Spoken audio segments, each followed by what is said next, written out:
In my opinion, the most terrible thing is to see how your significant other brazenly cheats on you in your own house. You wouldn't wish that on an enemy. Unfortunately, I was unlucky and had to face this, but that was not the worst thing. My ex-wife wanted me back with all her might.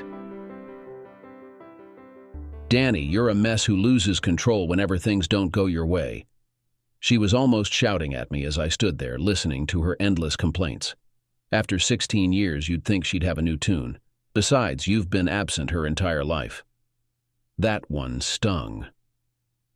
Sandra stood there like a triumphant warrior, savoring her victory. In this battle, she aimed to keep me from the graduation, but she was losing. There was a time when I loved her. She claimed to have loved me too, or at least that's what she said. I never really knew for sure, but somewhere along the line, love turned into a fierce rivalry. "You're the one who kept me away from her for the past 16 years, I shot back. "That's nonsense. The judge and everyone else saw exactly what you were and still are, as far as I'm concerned." I didn't have a chance.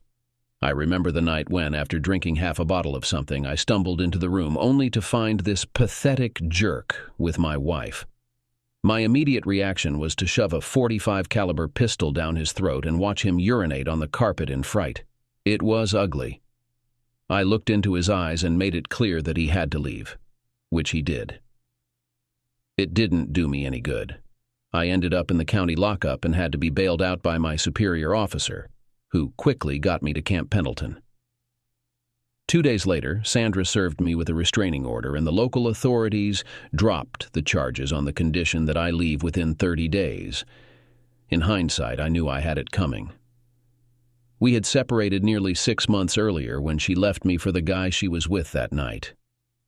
In this crazy world called California, it didn't matter if she had been with an entire recruit battalion.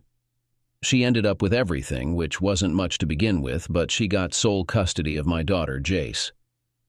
I received an indefinite order to stay 1,000 yards away from the three of them: Sandra, Jace, and that guy, Corey Taylor. To make matters worse, she married him 2 months after our divorce was finalized. While I was deployed, she tried to have Jace adopted by Taylor. Fortunately, the court required my permission, and I wasn't there to give it, even if I had wanted to, which I didn't. In the end, I was left with nothing but my Marine Corps career and a great distance between my daughter and me. "All I want is to attend my daughter's graduation, Sandra.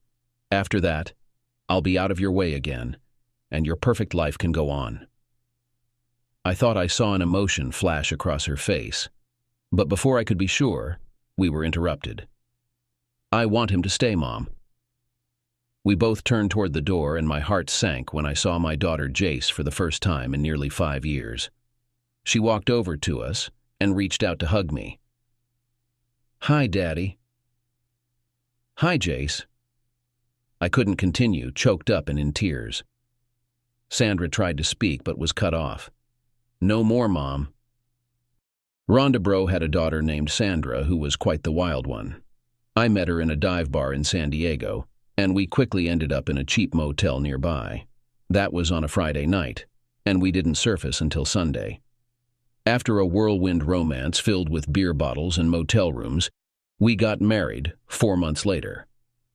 I was 23 and she had just turned 19. A couple of years later, our son Jace was born, and things began to unravel. I was frequently away on short assignments with the CVN 71 Theodore Roosevelt out of San Diego, sometimes for up to 6 months at a time. Sandra knew what she was getting into when we got married. Her mom, Rhonda, had been married to a Marine Corps aviator for 25 years, before he was killed in a training accident off Guam 10 years earlier. Rhonda put me through a tough vetting process before giving her blessing to our marriage. In the end, I gained a lifelong friend in her just when I needed it most. Sometimes you can see it coming, and in my case, I should have seen it months earlier. After a 3-month tour, I came back from rotation, and she hit me with it right away. "I'm getting a divorce, Danny." "You're what?" "A divorce. I'm getting a divorce. I'm sorry I didn't plan it, but I found someone else."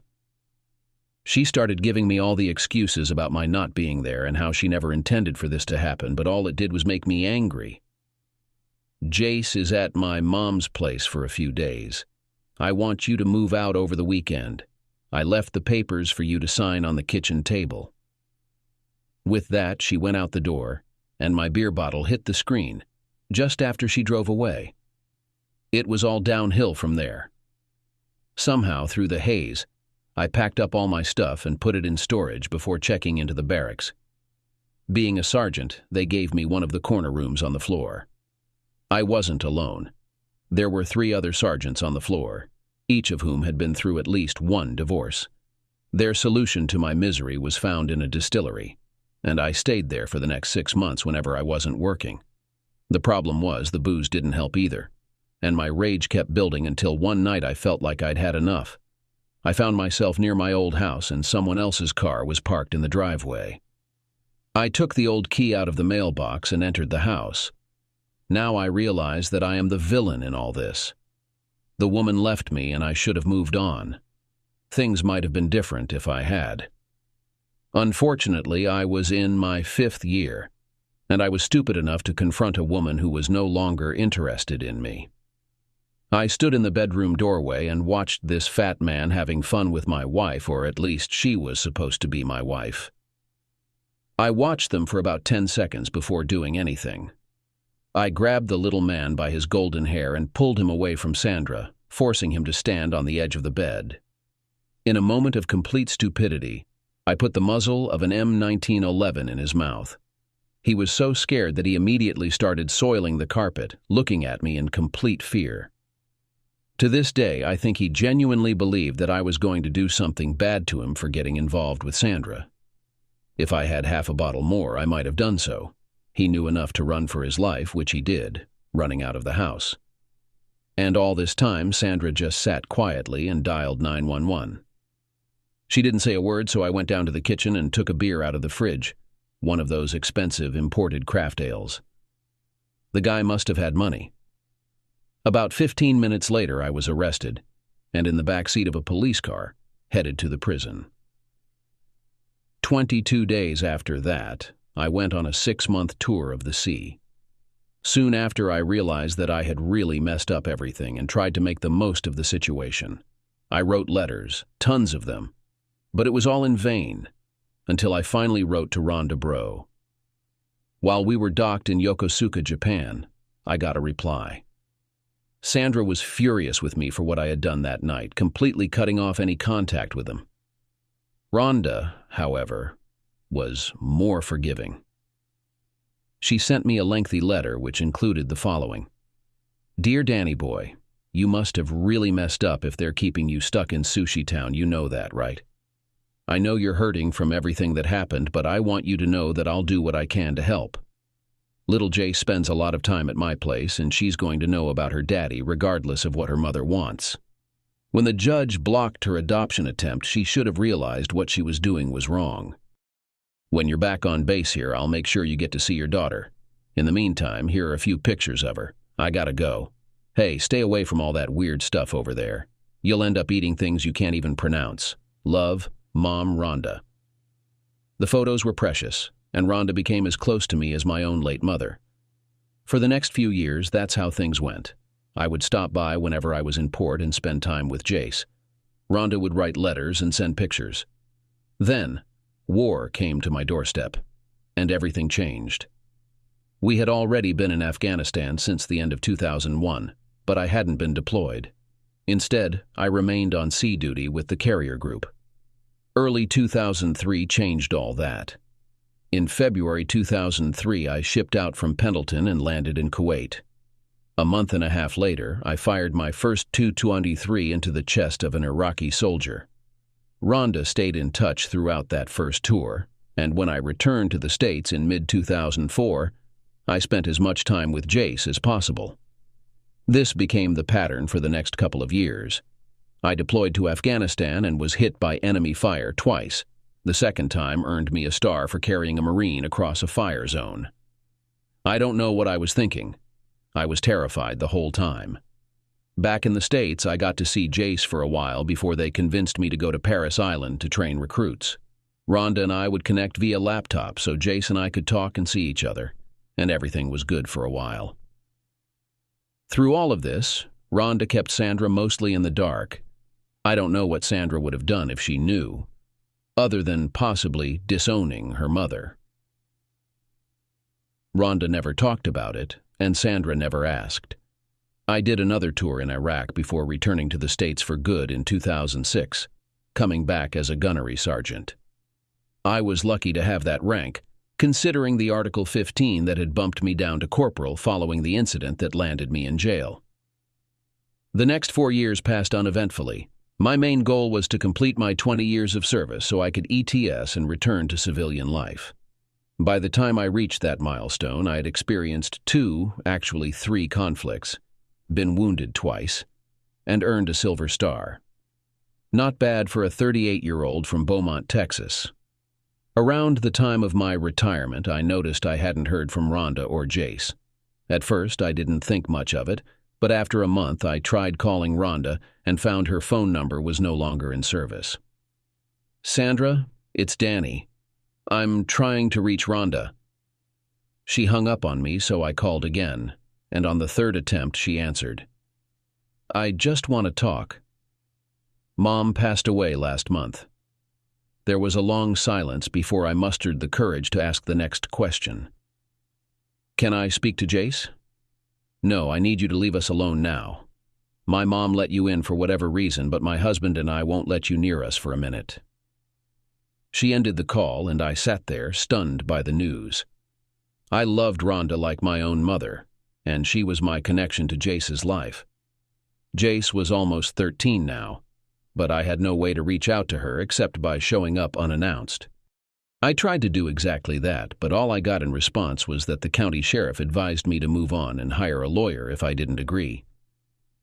I'm not sure if Jace was there, but I know that both that jerk and Sandra were there. That's when I decided to turn this case over to a lawyer. Having become a free man, I took advantage of my freedom and set off on my journey.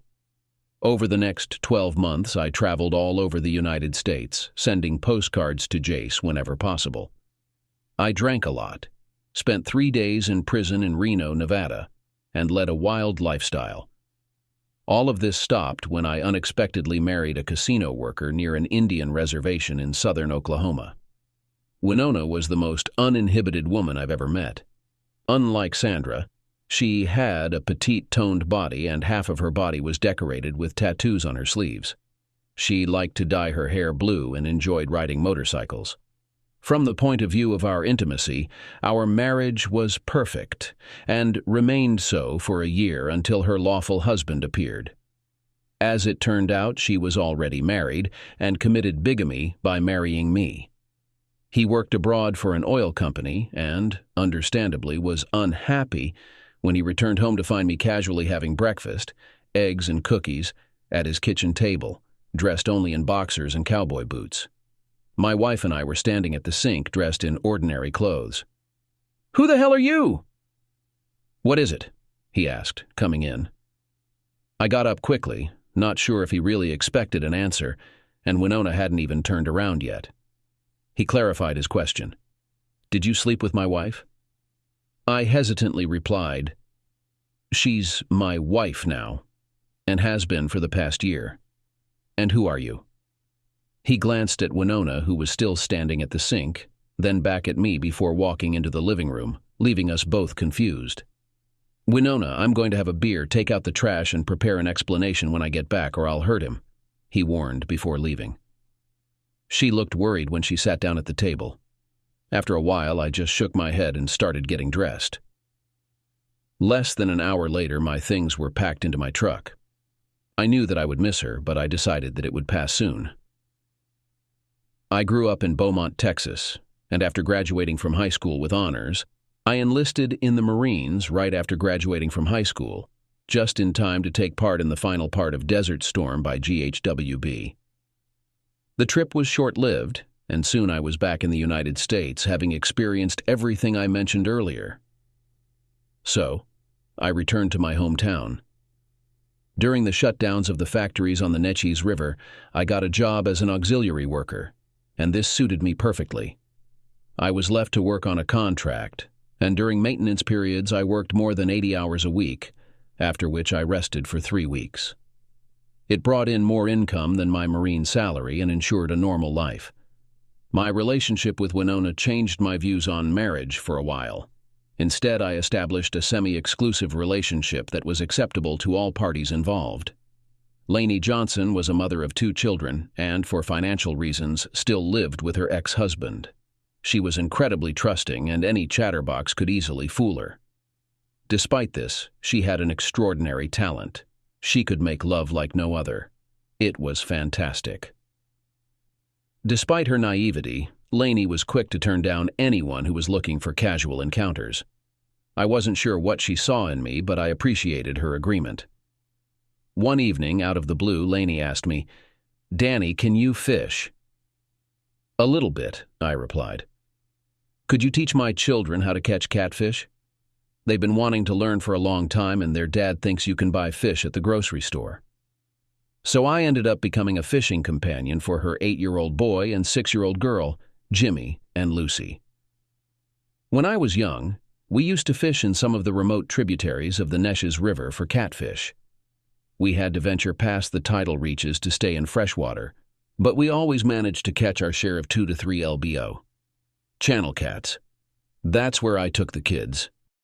They took to it really well, and we developed a good relationship.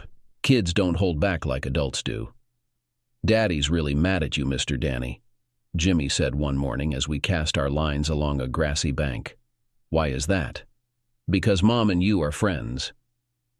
"Well, people need friends. I'm sorry your daddy is upset with me. I'll talk to your mom about it if that's okay." Life seems straightforward for most kids.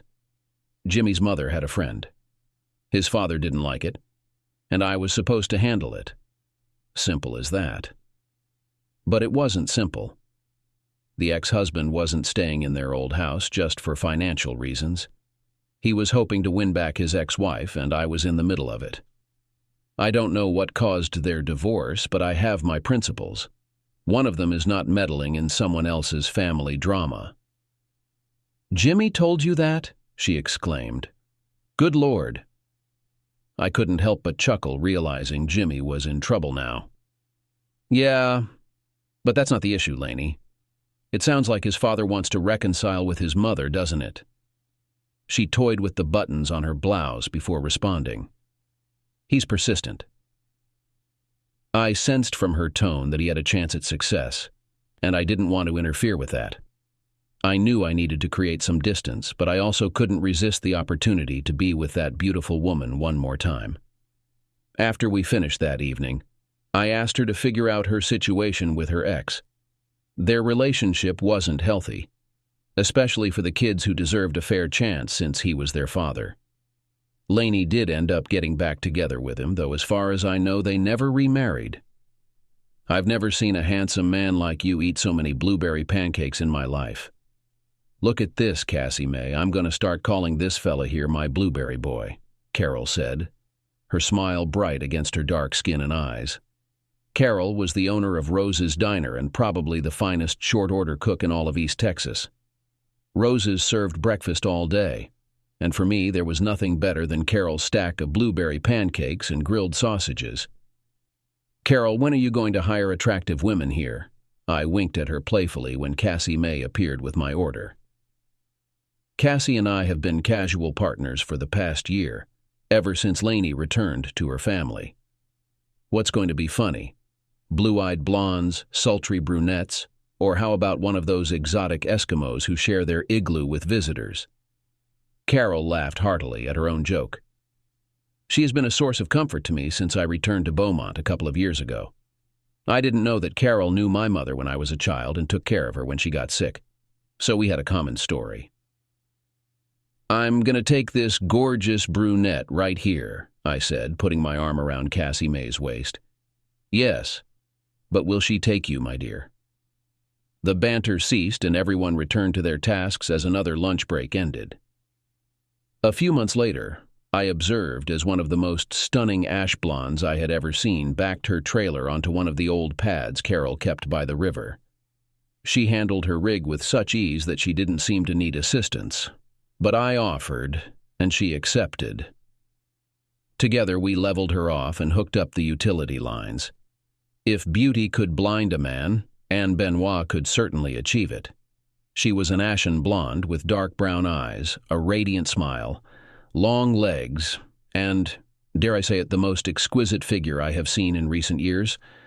I picked up the Louisiana accent very quickly, even though she told me she had come from Port Aransas a few months earlier. Anne was about 30 years old, and Carol hired her as a waitress and a line assistant on the morning and lunch shifts. When I was in my early 40s, I thought I had overcome the stage of being overwhelmed by love, but I must have been tormented by unrequited desire for several days after that. Cassie noticed. "Ganny, baby, you better get back to petting, Big Daddy." I bent down to kiss her. Anne's attractiveness has always had such an effect on me, distracting my attention from everything else that was at hand. Nevertheless, I gathered my courage and engaged in intimacy with her. During the 4 tumultuous years since I left the Corps, I wrote letters and sent postcards to Jace. At the same time, I hired a lawyer to improve my legal position. To my horror, I found out that Mr. and Mrs. Taylor had been transported to Germany, where this jerk ran an AFES store. Jace was obviously with them. Before we could respond, they moved to Italy and then to England. I didn't hear anything further from my lawyer until he informed me they had returned to San Diego. When school started, I received a notification packet from the school system and Jace's high school, where she was enrolled. They were updating her records and had me listed as a contact. Rhonda Bro came through again. The school kept me informed about events, and as her graduation approached, I made plans to travel back to California to see my daughter enter adulthood. My lawyer had the old divorce orders lifted, despite the judge's caution due to past criminal charges I faced. He warned me sternly that any trouble from me would have consequences. It seemed he was more concerned about the threat I posed than I was. However, the lawyer earned his fee in one crucial way. He suggested I send a letter addressed to Jace via the school, which I promptly did. A week later, she called me. "Hi, sweetheart. You can't imagine how long I've waited to hear your voice again," the tough guy said, his emotions close to the surface. "Hello, Daddy. I received your letter at school. The counselor thought it was from some scholarship or something.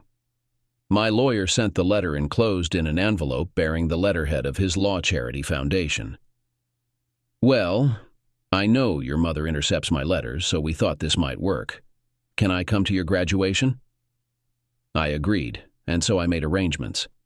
I flew to San Diego, rented a car for transportation, checked into a motel, and then headed to Rhonda Bro's old house where the damn Taylors now lived. Time seemed to freeze for some, especially when emotions pulled in myriad directions. The last time I ascended those steps, Rhonda was alive, and Jace was a lively 13-year-old girl beginning her journey into womanhood. Then her mother took her away again, and my life's struggle restarted. "What do you want, Danny?" She actually looked decent, but weary. Years etched around her eyes like crow's feet. Some of her allure remained, but it meant nothing to me. I was simply surprised she opened the door. "I'm only here to see my daughter, Sandra. That's it, and to let you know I'll be at her graduation tomorrow." "Why do you even want to do that? You're not her father anymore, and it's been a long time." "To hell with it, Sandra. I'm not here to argue with you, just to see my daughter." She hesitated briefly, seeming to consider her words, but then decided to let loose. "Danny, you're a screw-up who gets violent every time things don't go your way." Sandra continued with a string of obscenities, and I tried to maintain some decorum before finally interrupting her. "All I want is to attend our daughter's graduation, Sandra. Then I'll leave you alone, and your perfect life can carry on." Her lip trembled at that point, and if we had lingered like that any longer, I'm not sure. what might have happened. But she didn't get a chance to respond. "I want him to leave, Mama." We turned to see Jace enter the room. As we embraced, Sandra attempted to interject with some displeasure. But Jace swiftly silenced her. "No more, Mom. You've done your part. Dad is leaving, and that's final." She was all grown up now, tall like me, with her mother's hair and eyes and a contagious smile.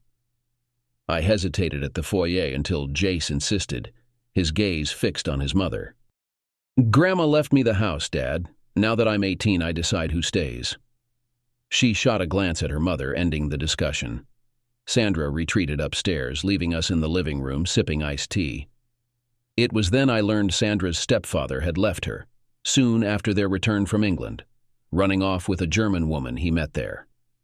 Sandra was left with nothing, and they rented an apartment until the lease on Rhonda's house expired. It seemed there was no fairy tale ending for her to return to.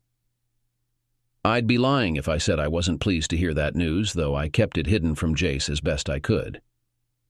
I eventually discovered there was no need to conceal anything. Rhonda had already pieced together the entire story of Sandra and my divorce, as well as everything that ensued. She had penned a series of extensive letters to Jace, storing them in her diary, which remained in the house after her passing. Rhonda never minced words, and she didn't hold back this time either. "You know, I despised Corey," she confided, peering over her glass. "He was cruel. He used to hit Mama. Tried it with me once, and I slapped him so hard my hand stung. I made it clear if he ever laid a finger on me again, my daddy would tear out his damn heart. I think that scared him witless. He knew I meant it. He's lucky to be breathing today." It had been almost 5 years since I last saw her, but we had been reconnecting over the past few months since reaching out through the school. I missed out on her teenage years, but the foundation we built during her childhood, along with the values instilled by Grandma Rhonda, helped us through that. I attended her graduation, and afterward we grabbed a bite before she joined her school friends to celebrate. I couldn't begrudge her that. Sandra wanted to talk later, but I brushed her off. At that point, I had no interest in hearing anything from her except her last breath, and I didn't want to be there for that. After a few days there, I returned to Beaumont to begin work on a shutdown at the plant. I slung Mason Fremont's body over my shoulder and laid him flat on the ground behind the trailer. The girls called him Mange because he was always scratching his head. I just called him Trash, an appropriate shorthand for the jerk he was. Fremont was a lazy man who moved from one job to another along the river and moved to Orange whenever he could find a job. He quit early from one of the refineries, and from time to time found himself on my production shutdown team, where I had to cover for him until the company finally got wise and stopped calling him. He found a temporary job upstream, which earned him some money, and began to frequent the Roses in between shifts, demonstrating his rude demeanor and making comments. None of the girls could stand him, especially Anne, whom he lusted after the most. Not that I blamed him, she was just stunning. Rose had a busy day. One of the employees got sick and the other girl was absent due to problems with childcare. I picked up my order myself when it arrived, while Anne was busy in the kitchen helping with the shift. As Carol informed me, Fremont was there before lunch break, sipping coffee and snacking on a morning Danish pie. I was just finishing off another batch of pancakes and sausages when Anne came out of the kitchen, soaked to the skin. During the commotion, she was washing pots and pans, and her uniform was soaked through. I'm not that kind of man, but this situation was inevitable. Fremont, however, was the worst. I could practically hear him grinning. Anne excused herself, telling Carol she would go get some dry clothes, and slipped out the side door. A couple of minutes later, Fremont dropped a dollar bill on the table and walked out the front door, presumably heading back to work. If I'd turned around a moment later, I wouldn't have seen him walk past the side window on his way to Anne's trailer by the river. As I was returning to the waitress's table, I noticed Fremont entering the trailer. "Carol, there's trouble at the river." "Fremont." Carol was holding a large baseball bat next to the counter, and I grabbed it as I rushed out the door and headed for the river at a brisk pace. I went in and looked at the back of the room, where I saw him grab Anne by the hair, pinning her face to the bed. "Don't you dare make a sound, you pretty girl, or I'll hurt you." As soon as he said that, he began to get down to business. There was no doubt now that he had entered Ganny's world. I didn't need criminals. The bat hit Fremont in the head with all its might. The outcome was clear. Carol came in after me and tried to calm Anne down. "Are you okay now?" I asked her. "I saw him head towards the trailer right after you left and knew he was up to something bad." I informed Carol and grabbed the bat from behind the counter. Looking down at the lifeless body, I muttered without hesitation, "No one's gonna miss that slimy bastard, and we don't need the cops involved, so I'll handle it." I hoisted him onto my shoulder and carried the body out back. After the girls returned to the diner, Mason Fremont hitched a ride with Gunny Beauregard on a skiff, and as far as I know, he hasn't been seen or heard from since. I suppose some might see me as a murderer, though that's subjective. Personally, I don't consider defending someone akin to murder, especially when I can still sleep at night aside from not involving the cops. Anne seemed unfazed and quickly resumed her usual routine. I appreciated her newfound warmth towards me, and soon enough, things returned to normal at Rose's. Her name's Macy Gunny, and that woman over there is her mother. Anne is her middle name. She's been on the run for 2 years now. Carol had a serious yet maternal expression. Macy or Anne hadn't shared much about her past. Besides knowing she was from Louisiana, the only other person close to her here besides Carol was old lady Sally from down the river, where she used to work at a garden stand. That was about a year ago when Sally passed away and Anne started working at Rose's. Some guy was here a while back asking about Anne. He told me a bit and gave me a card to call her mom if I wanted. I did, and her mom called me back once they found out she was living here, letting me know who she really was. Hell, I've been calling her Anne for a year. I suppose I'll have to get used to Macy now. She's down at the trailer, and her mom is heading down there soon. I was drinking coffee and watching Macy's mom hug Carol before going out the side door and heading towards the river. Like Carol, I also had to get used to the new name, Macy. The next morning, I was called to the factory for an emergency shutdown. By the time I had some free time a few days later, Macy had already returned to Louisiana with her mom. Cassie May still worked at the diner and visited me a couple of times a week. But one afternoon, she sat down at my table and told me that she had met a guy with whom she wanted to have a serious relationship.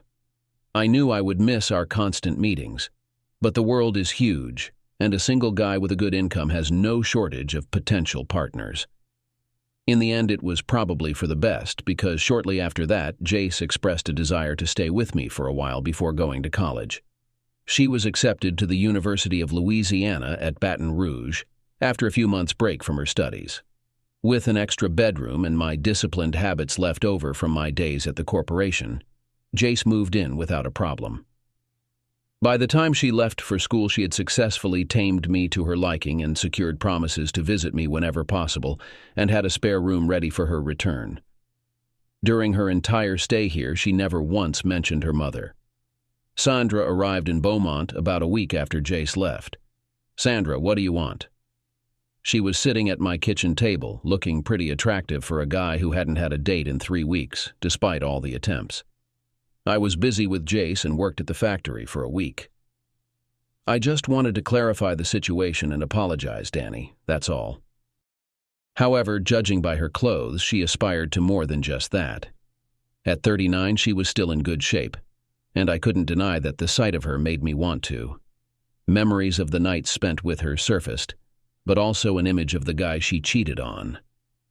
The smile faded from my face. "What are you apologizing for, Sandra? I've been out of your life for a long time, many years ago." "Do you know what I mean, Danny?" "No, I don't think so." "So what are you really doing in Beaumont? Have you run out of money? Nowhere to go?" This can't be happening. You can still stay with Rhonda.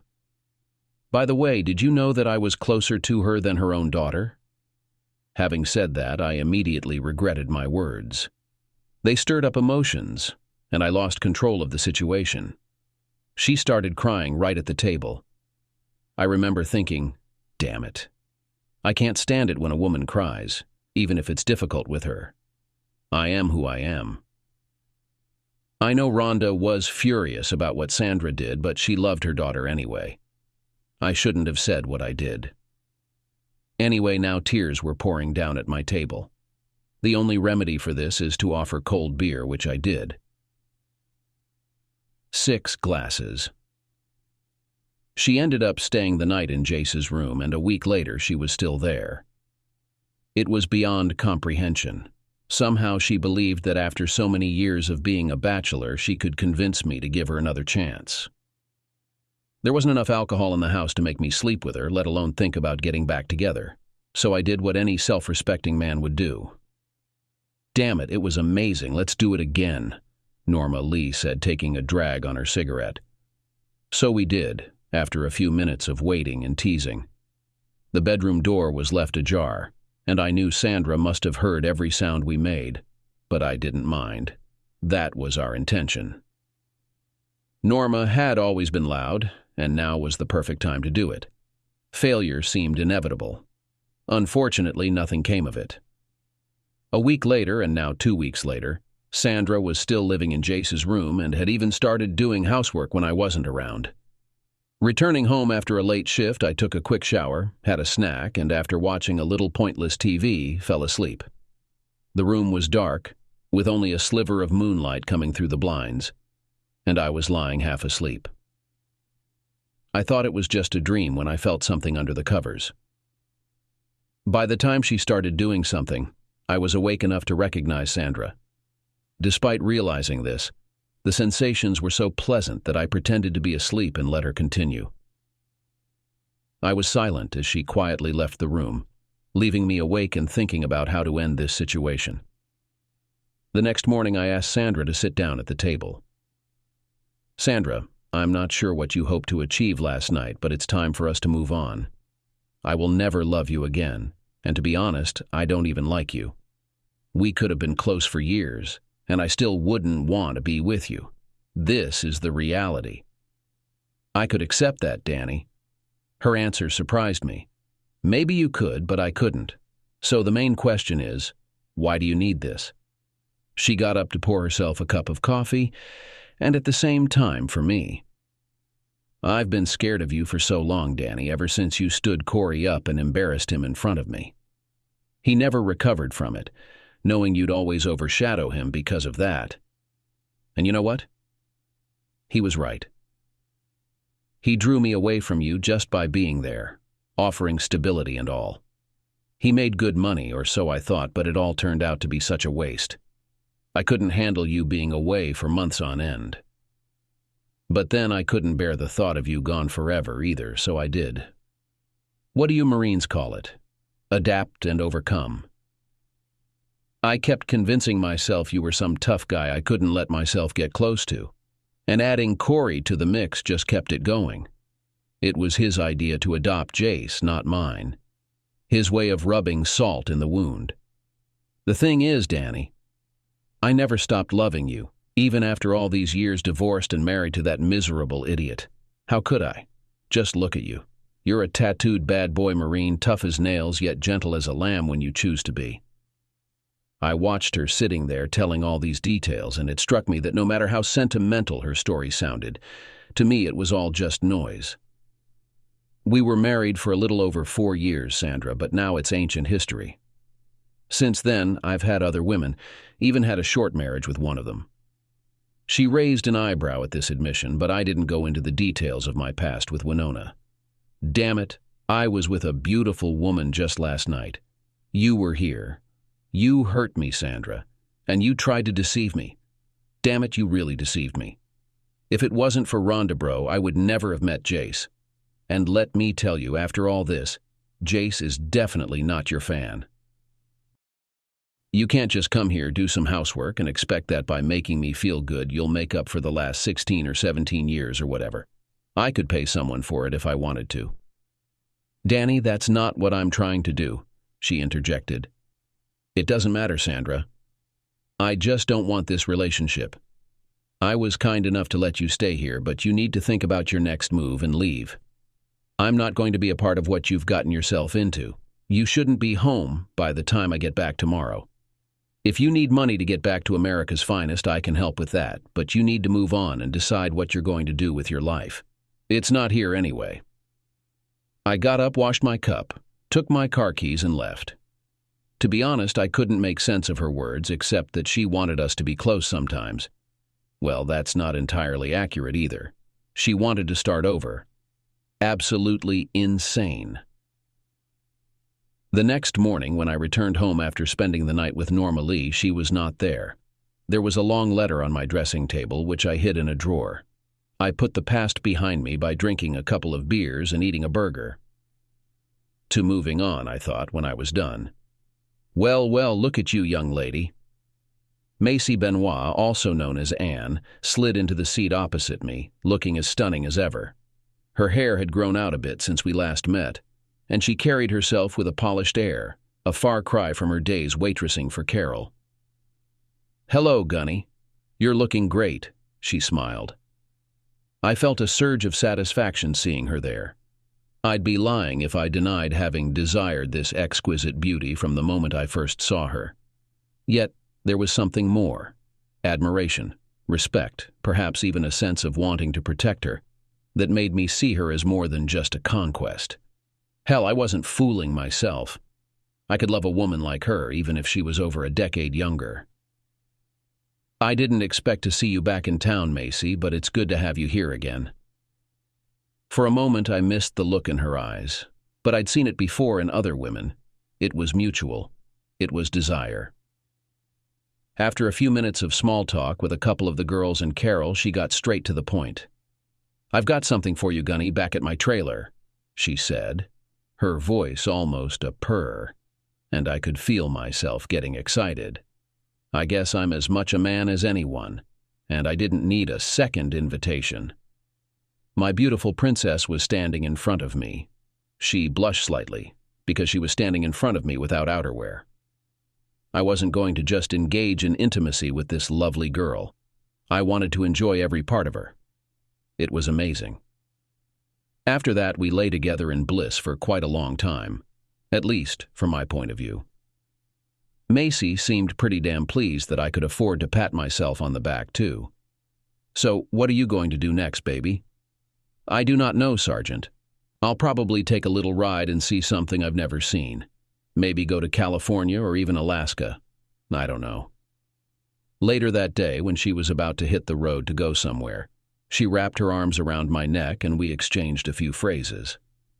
When we parted, she hugged me tightly and put something in my pocket. "Daniel P. Gunny Beauregard, I don't want you to look at this until I'm gone, okay? I'm serious. Don't look until I'm gone." I looked into the eyes of Macy Ann Beloit, nodded, and hurried back to the house to prepare for another factory closure later in the evening. After kissing Macy Ann one last time, I climbed into my truck and headed home. She stayed to say goodbye to Carol and the girls, and I waved to her and drove away. I realized that I had never felt this way about any woman before, not even Sandra when we first got married. On the way home, I experienced something like puppy love, and as soon as I arrived, I undressed and collapsed into bed until I had to get up for work. I was busy with this case for the next few days, and when I finally got back to Rose, the girls were looking forward to telling me about Carol. "Slow down, Cassie May, I can barely catch every word." She was wearing a tight-fitting blouse that day. "Miss Carol left us to look after the diner for a while after she left here a couple of days ago to look for Macy Ann." "Why would she do that? Is Macy Ann in trouble?" I asked, my anxiety growing. "Two men were looking for her, and Carol didn't like their behavior. She asked me to call her as soon as we see you. She tried to call earlier, but you were busy at the factory." We couldn't bring phones or cameras inside, so I always left mine in the truck. For the past 4 days, I've been sleeping on site in the trailer, only taking short breaks between shifts. Okay, why don't one of you ladies grab my usual order with a cup of tea and I'll give her a call. The women settled down, and while my food was being prepared, I dialed Carol. Thank God you called, Gunny. I've been so worried we wouldn't reach you. What's up, Carol? It's Macy Ann. She's gotten herself into trouble, and I thought she could use some help. Can you take some time away? Oh, of course you can. Listen, you need to come over here with us. You know where Lampasas is, near Fort Hood? I grunted in acknowledgement. Great, we'll be expecting you. Call me when you're close. Oh, Gunny, have you seen what Macy gave you? It sounds like you haven't. And with that, she hung up. I watched as Norma Lee brought my plate over, adding a bit more sway to her hips than usual. You haven't been around much lately, cowboy. Yeah, been working hard. That was true, but I had also distanced myself from her and hadn't quite ended things with a dependable lover at this point. I had completely forgotten about whatever Macy had slipped into my pants pocket earlier that afternoon. I had tossed the jeans into a pile, and apart from retrieving my wallet and keys, they remained in the laundry. Later that day, as I packed a bag to throw into my truck for the trip to Lampasas, I emptied Macy's gift onto a pillowcase on my kitchen table. Jesus H. Christ, I whispered, letting out a slow whistle. There, sparkling under the light above the table, were roughly around 150 precious gemstones, mostly diamonds, but with a good number of emeralds and rubies. These weren't industrial-grade stones like you'd find on a drill bit or saw blade. They were the kind used in jewelry, 1 carat and larger. I'm no expert, but I knew there was a substantial amount of money sitting on my old, scratched-up kitchen table. Now, I'm not a flashy man who travels in high circles, but I know enough about the world to realize that no young woman from Louisiana, no matter how beautiful, accidentally stumbles upon this kind of treasure by picking up stones on a beach in Texas, or anywhere else for that matter. After a brief online search, I estimated the stones could be valued around $1 million retail, at least according to my novice judgment in this field. I carefully placed the stones back into the drawer bag and secured them in a sturdy box hidden in my shed. It was approaching late evening when I arrived in Killeen, TX. The Denny's on Fort Hood Saint was moderately busy, mostly with GIs stepping out from a couple of downtown bars for a meal before returning to base. Carol, I'm at Denny's in Killeen. About time. Did you go fishing before you left? She teased, but it was all in good fun. After regaining my bearings, she guided me to where they were staying. Instead of Lampasas, they were in Copperas Cove, at one of Carol's uncle's places. 20 minutes later, I pulled into the long gravel driveway leading to a stucco-covered ranch house nestled among live oaks and mulberry trees. Cedric White, a retired sergeant major with 38 years in the U.S. Army and multiple tours in Vietnam, Kuwait, Iraq, and Afghanistan, had served his last tour with the 1st Cav Division on Fort Hood before retiring. He had earned the rank of top with division command and chose to retire in the community he had served and cherished. Carol and Macy were seated in the kitchen with a couple of other men drinking beers when I entered Cedric's house. Gunny, Carol said simply. Macy immediately sprang up from her chair and hugged me tightly. Thank you, Gunny Beauregard. I knew you'd come, and Carol, too. Looking over at Carol, I asked the obvious question. So what's going on? Carol nodded toward Cedric. Cedric gestured for me to follow him, and the other 2 men joined us as we descended into the basement. Against a concrete wall sat 2 figures, each with a burlap sack over their heads and hands and feet securely tied. They're not in great shape right now, Cedric began, but by morning we'll have all the information we need from them. They pulled a gun on my niece up in Lampasas, threatened to kill her and the girl upstairs. Carol called me earlier, said they were in trouble and needed help. Let's just say they shouldn't have pulled that weapon. There were 4 of us against 2 of them, and I'm damn sure they weren't expecting the trouble that came their way. They both have addresses in New Orleans and disposable phones, and I know they're not law enforcement. We went back upstairs, And a few minutes later, Macy and I settled outside on the patio. She curled her legs up to her chin, and I struggled to avert my gaze from her smooth thighs gleaming in the moonlight that bathed the porch. "So, Macy, what can you tell me about all of this?" She paused, took a sip of her beer, and began her story. "It's been about 3 years now, maybe a bit less. I caught my husband in bed with a couple of women and things got messy. A close friend got badly hurt in the chaos. My husband was mixed up with some shady characters, working for them or something. They attacked my friend who was trying to help me. I grabbed what I could and ran, ending up at Carol's." "And the diamonds?" I prompted. "Oh yeah, those," she said with a slight smile. "They were in the safety deposit box I opened when I left. I didn't know about them at first, but I took everything from that box and got out of town. Later, I found out the same criminals, including my ex-husband, were linked to a jewelry heist that's still unsolved. Jimmy, my ex, got 20 years in Dixon, Louisiana for running a fencing operation and being connected to the attack on my friend. Funny how I now sound like I'm part of that world, fingered and all. As for the gemstones, I have a bag of them here, similar to what I gave you and Carol. I've done some research. If we can find a dealer, each bag is valued at around $1.5 million, but we'd likely need to go to New York City for that, and might only get about 75% of their fair value. I entrusted those to you, Gunny, because you're incredibly important to me and you saved me when I needed help. The same goes for Carol. Macy, I'm guessing those men downstairs are connected to those diamonds, right? We need more information, but I think Cedric and his friends are handling that angle." I gave her a heartfelt hug, and she returned to the kitchen with Carol. It was getting late, so I went back downstairs to Cedric. "Gunny, I'd prefer you stay here with Carol and Macy to ensure nobody else comes snooping around. The fewer people involved in our affairs, the better. Do you have weapons?" I had an M1911-45 and a Winchester pump in my truck. Together, they loaded the 2 hooded men into the back of a pickup truck covered with a tarp. Within minutes, they were driving down a gravel road toward unknown destinations. Before he departed, I gestured towards the lone guard near a pair of live oaks. "Is he staying?" I asked. "You're sharp, Gunny?" came his swift reply.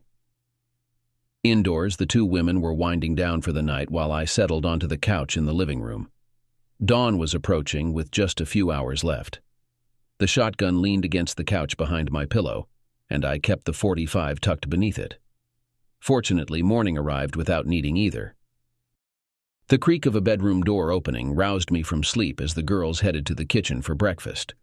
Soon the scent of strong coffee filled the house, and after freshening up, I took a seat at the table. We all ate quietly, and I brought a plate of food to the guy who had been stationed among the trees all night. He was older than me, a retired infantryman named Justin, who had served with Cedric in both Desert Storm and Iraqi Freedom. As we settled under the trees, sipping hot coffee, he recounted past events to me. "Top called me and the guys a couple now 3 days ago for a personal job. We've known Top for years, and we've had each other's backs countless times. He'll return the favor, I'm sure. Anyway, he said it would be fun." He chuckled and then continued. "Cedric's family are all decent people, like Carol, whom you probably know. When he informed us about the situation, we were all on board, just like you. Carol spoke highly of you and insisted we involve you. I guess you two have a history. Anyway, Top had both of them stay at one of our places in Lampasas until he could join us. He was in Dallas when Carol called in a panic. He alerted me, and I headed to the house with 2 other guys. When we arrived, we took strategic positions. Top arrived and briefed us when 3 guys barged in before we could act. They had already forced Carol down with a gun to her head. 3? I interrupted. Yeah, but now there are only 2. Junior nailed one of them with 2 fatal shots. Bam, bam. He went down, and the other 2 surrendered. It was a successful operation. The tricky part is Carol told Top there were 2. but 3 showed up. Standard procedure. We observe and wait, like we've done countless times. We'll have the full story once they return. That's guaranteed, he chuckled softly, aware of the seriousness of whatever Cedric and the others were involved in overnight. Damn, Gunny, I'm really sorry you got dragged into this. You should be relaxing on a beach in California by now. Macy had been sitting by the window looking out into the backyard while I gently massaged her shoulders. She held my hand in hers. I wouldn't have it any other way. We need to stick together. Carol understands it. And you do too. Remember that old guy Mange? Well, when someone hurts your friends, you do what's right. And this is the right thing, I thought to myself. Yes, sir, I agreed silently. Cedric had come back a bit earlier with the other 2 guys, and he signaled for Justin to join us from the trees. They no longer had their 2 captives. Once we were all gathered, Cedric glanced at Macy before starting. It turns out our visitors to this lovely community were former inmates at a prison in Dixon, Louisiana, paroled 3 months ago. They knew Jimmy Letourneau quite intimately, which seems to strike a chord with Miss Macy here. Macy nodded silently. Just over 4 years ago, a cargo plane heading into Louis Armstrong in New Orleans was hijacked. Mr. Letourneau believed he knew how to get his hands on the loot. Over $20 million worth of precious stones, diamonds, rubies, the whole shebang. Our guests were given the necessary information, with Letourneau promising them this as an incentive. He placed a single large diamond glistening in the center of the table. It was significantly larger than a carat and impeccably cut. Macy's eyes shifted from the table to Cedric. It gets more interesting. Letourneau was murdered in prison last week. Macy gasped at the news. Word is it was payback for screwing up and getting the wrong people locked away. Either way, he's out of the picture now, which brings us to where we are. Our 2 gentlemen are no longer a concern to anyone, so unless someone else knows, everything about our venture stays in this room. Cedric picked up the diamond, twirling it between his fingers, and whistled softly. So, Carol, Macy, it seems you're safe for now, but remember, for now. Macy, correct me if I'm wrong, but I suspect there are many more siblings to this beautiful gem right here. Am I right? Macy nodded, and Cedric continued. All right then. I'm an old soldier, not too savvy with these things, but I've been around enough to know a few people, and not all of them attend church on Sundays. We need a plan. Cedric outlined his proposal, and Macy agreed on the condition that Cedric and his 3 men would take a third instead of the suggested 10%. Once everyone was on board, they began putting everything into motion. The next day, Macy and I went to Port Aransas, located right across the bay from Corpus Christi, and booked a room in a small motel overlooking the beach. Since the bank only opened on Monday, we had the rest of Saturday evening and all of Sunday to pass the time. It wasn't planned, but we both knew it was bound to happen. Take this, baby, I want you, Macy said softly when I was completely ready and we got down to business. Sunday morning was the 3rd round. Later, when she was lying down, she ran her fingers over my tattoos and eventually found the scars from 2 bullet wounds. Does it still hurt? When it happened, it didn't hurt me. That was the truth. The pain didn't set in until much later. When they hit, it was like a fiery strike, but the rush of adrenaline was so strong that I couldn't even feel it at the time. She leaned over and kissed them while I ran my fingers through her hair. On Monday morning, she went to the bank. When we returned to the room, I could only stare in astonishment. There was a substantial pile of gemstones on the bed, along with $100,000 in cash. The cash will cover our travel expenses. 28 bags should suffice. There are 7 of us making 4 trips each. Cedric believes each trip will yield $500,000. Macy set aside 7 bags and returned the rest to her deposit box at the bank. A week later, the 7 of us boarded a flight to New York City. The following morning, we began our first transactions at several diamond dealers on 47th Street. 3 months later, we repeated the process. By the end of the year, we had completed all the transactions and celebrated with a barbecue in Copper's Cove, surrounded by live oaks and mulberry bushes at Cedric White's humble ranch. The balance in multiple offshore accounts amounted to $15,634,523.76. Cedric and his team received $5 million, and $635,000 was anonymously donated to the Killing Lifers NCO Club, where Cedric served on the board.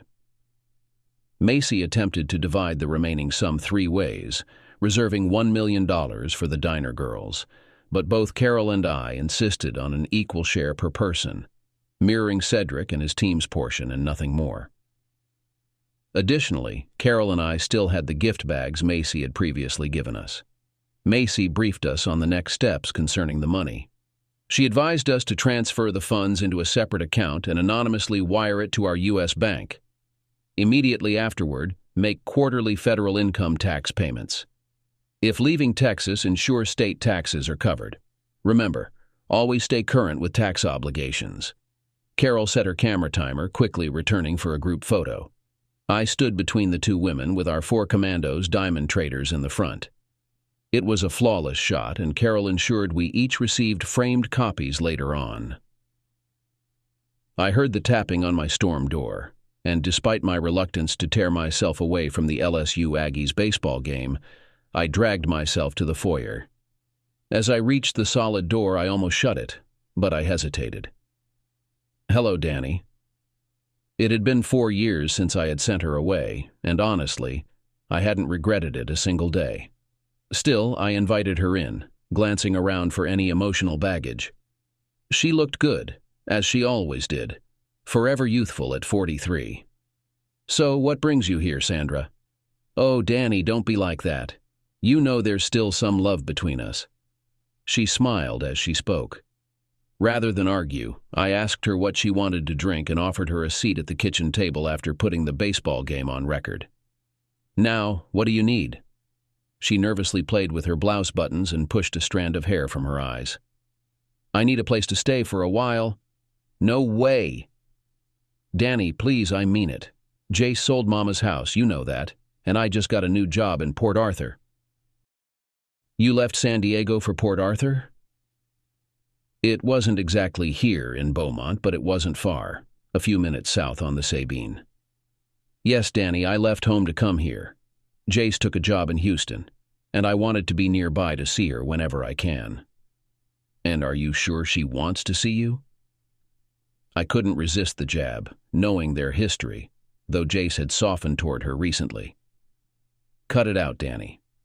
So, can I stay here for a while or not?"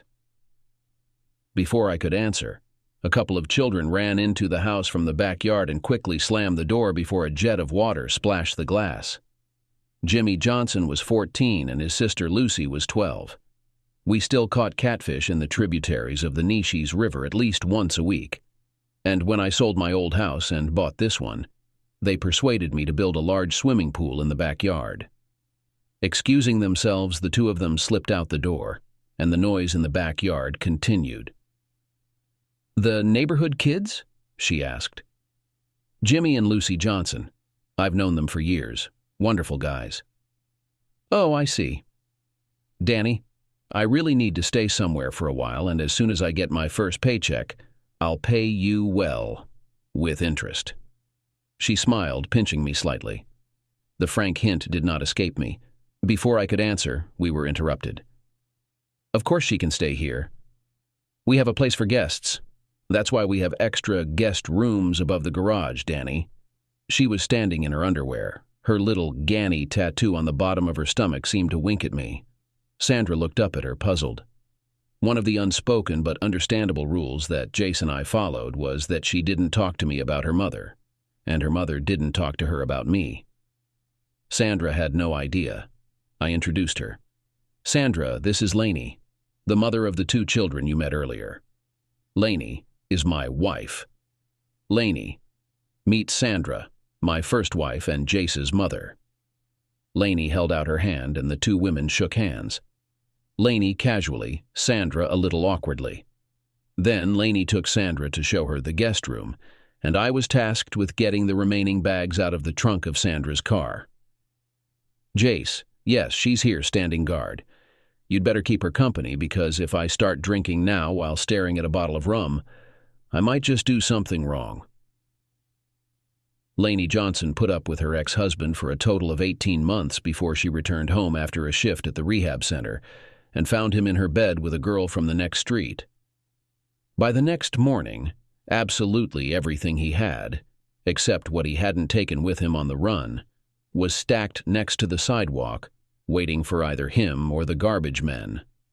Back then, I was still a kind of big brother to the kids, but I was completely absorbed in jewel adventures, as we came to call it, and I still dated Norma Lee when I didn't have a schedule, let alone the occasional meetings with Macy. About 2 years ago, when I was selling my old house and buying the one we have now, I broke up with Norma Lee because she became too possessive. Macy, well, that's a completely different story, and I'll tell you a little bit about it. One evening, when the kids were riding bicycles, Lainey brought me a beer. "Ganny, I want you to make love to me tonight. I miss it." So I continued to spend time with her night after night until my work schedule was interrupted. When I returned from my shift, we picked up where we left off without any problems, and from that moment on we became a couple. Jace adored Lainey, and the feeling was mutual. When everything went smoothly, I proposed to her, giving her perhaps the most exquisite wedding ring that a factory worker in Southeast Texas has ever given to a woman. Of course, I have already purchased the stones. Lainey is unlike any woman I've ever known. She surpasses Sandra many times in grace and warmth. Macy and I reunited in Port Aransas after we split our finances. It has become a tradition for us. The same room in a motel by the sea, a passionate weekend dedicated to love. If anyone had threatened her, I would have dealt with it immediately. "Gunny, I don't want this to end," she whispered. "It's not necessary," I replied, watching her turn to face me. "I can't stay, and I know you're tired of wandering. If I could convince you to drop everything and come with me, would you agree?" She understood me as well as I understood myself. I moved from place to place during and after my service in the Marine Corps. I dreamed of a stable home, a place where my daughter could come. What connected Macy and me was not the love of our lives, but the bonds of lovers and close friends. There was another factor. I was already in my late 40s while she was barely over 30. She had her own life, which she could lead on her own terms. She wasn't going to marry me. Maybe years later, after she gets to know the world, but I needed something more immediate, knowing that it would be with another woman. That was 2 years ago. Now, at 48, I have Lainey and her children.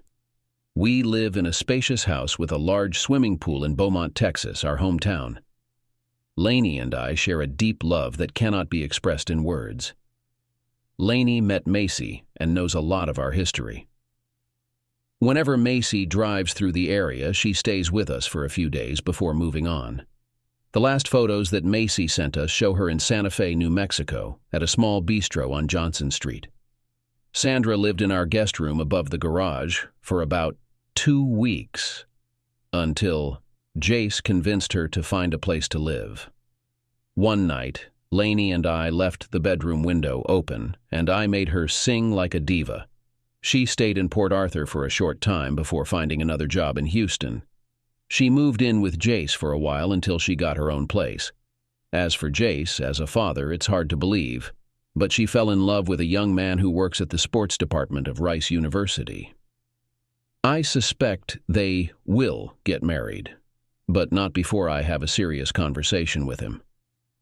The girls were given the Rose's Diner restaurant, and they work there as before. I still enjoy eating blueberry pancakes and sausages there, usually with the whole family. Carol packed up and headed west to become a chef at Macy's Bistro. All Cedric said about the 2 men in Copperas Cove was that they wouldn't cause any more trouble. As for how he knows so much, he hinted that there are many ex-military men in the prison systems of Louisiana and Texas, and sometimes the old-fashioned brotherhood helps. To this, I replied, "Hooray!" All in all, everything turned out well for the old shooter from Beaumont, Texas.